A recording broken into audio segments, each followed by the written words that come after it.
የሚያሳፍር ነገር የለም። ለዚህ ነው እነዚህን 8 ሴት ልጅ እንዳልፈለገች የሚያሳዩ ምልክቶችን ማወቅ ያለብን። ይህም ስሜትን ሊጎዳው ይችላል። ነገር ግን ይህን ቪዲዮ በማየት የሚደርስብህ በኋላ በሴቶች ከመጎዳት ያድናል። አንደኛ፣ ከእሷ የበለጠ የጽሁፍ መልእክቶችን ወይም ቴክስቶችን ትልካለህ። ሴቶች በጣም ብዙ ያወራሉ፣ ለአመል ዝም ይላሉ።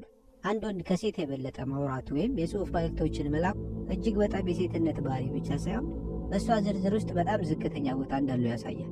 በንግግራችሁ ውስጥ ከእሷ የበለጠ ንግግር የምታደርግ ከሆነ አንተ የምትፈልጋትን ያህል አትፈልግህ። የምታወራው አንተን ብቻ መስሎ ከሆነ በጣም ተሳስተሃል። ምናልባት አንተ 3ኛ ወይም 4ኛዋ ምርጫዋ ልትሆን ትችላለህ፣ ወይም ከዛ ያነሰ።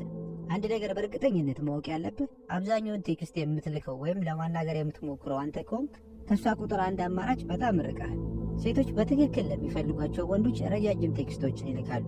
ራሳቸውን አብሮት ለሚያስቡት ወንድ የልባቸውንና የውስጣቸውን ለመግለጽ ነው የሚጥሩት። ስለዚህ የእሷ ምላሾች ቀዝቃዛ አንድ ቃል ወይም አጭር መልሶች ከሆኑ ለአንተ ብዙም ፍላጎት የላትም። ሁለተኛ፣ ማስመሰል። ሁላችንም እንደምናውቀው ሴቶች ለአንድ ወንድ ፍላጎት ከሌላቸው ይዋሻሉ። የወንድ ጓደኛ እንዳላቸው ወይም ለመጨረሻ ጊዜ ቴክስት ስትልክ እንቅልፍ እንደወሰዳቸው ያስመስላሉ። ማስመሰል ሴቶች አንተን ከመቃወም ይልቅ ወደኋላ የሚሸሹበት የመጀመሪያው መንገድ። ምክንያቱም ሴቶች እንደ ወንዶች ቀጥተኞች አይደሉም። አዳምጥ። ቃሉን የሚጠብቅ ወንድ እንጂ ቃሏን የማጠብቅ ሴት የማይባልበት ምክንያት አለ። እሱም ሴቶች ምክንያታዊ ወይም ሎጂካል ሳይሆን ስሜታዊ ወይም ኢሞሽናል ናቸው።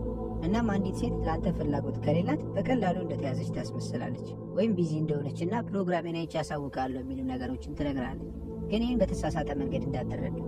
ሴት ልጅ በሕይወቷ ውስጥ ባሉ ነገሮች ቢዚ መሆን አትችልም እያልኩኝ አይደለም። ነገር ግን ከፍተኛ ዋጋ ያለው ወንድ ቴክስት ባደረገላት ቅጽበት የነበራት ፕሮግራም ሁሉ ወደኋላ ይቀራል። ለምትፈልገው ወንድ ምንም አይነት የፍላጎት ማቅማማት አታሳይም፣ አታስመስልም። ሶስተኛ፣ የግል ጥያቄዎችን አትጠይቅ። ሚስጥራዊነት በጣም አስፈላጊ የመማረኪያ አካል ነው፣ በተለይ ለሴቶች። እንደ ወንድ አንድ ሴት ራሷን ግልጽ የማታደርግልህና ስለ አንተ የማወቅ ጉጉት ከሌላት በአጠቃላይ የእሷ ፍላጎት አንተ ላይ የመሆን እድሉ ዜሮ ነው። ብዙ ወንዶች ከሴቶች ጋር እያወራው ነው ብሎ ያስባሉ፣ ነገር ግን ከራሳቸው ጋር ብቻ ነው የሚያወሩት። ሴት ልጅ አንተስ ከሚሉ ጥያቄዎች በተጨማሪ ሌሎች ምንም አይነት ጥያቄዎችን ካልጠየቀች በቀላሉ ለአንተ ፍላጎት እንደሌላት ማወቅ ትችላለህ። ለአንድ ወንድ ፍላጎት ያላት ሴት ስለ እሱ ሁሉንም ነገር ለማወቅ ትፈልጋለች።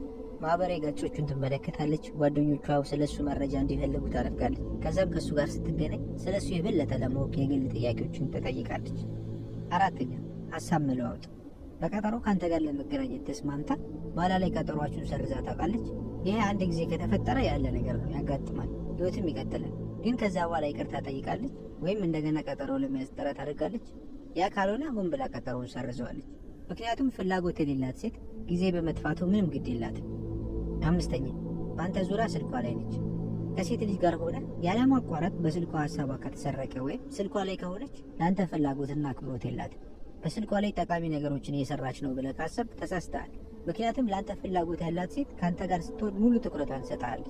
እሷ በቀላሉ ሌሎች ሰዎችን በማህበራዊ ሚዲያ ላይ እየተመለከተች ወይም ከሌሎች ሰዎች ጋር በቴክስት እያወራች ነው። በዚህ ሁኔታ ውስጥ ስትሆን ማድረግ ያለበት ጥሩ ነገር በስልኳ እንደተዘናጋች በእርጋታ ተነስተህ መሄድ። ስድስተኛ፣ ከአንተ ጋር ብቻዋን መሆን አትፈልግም።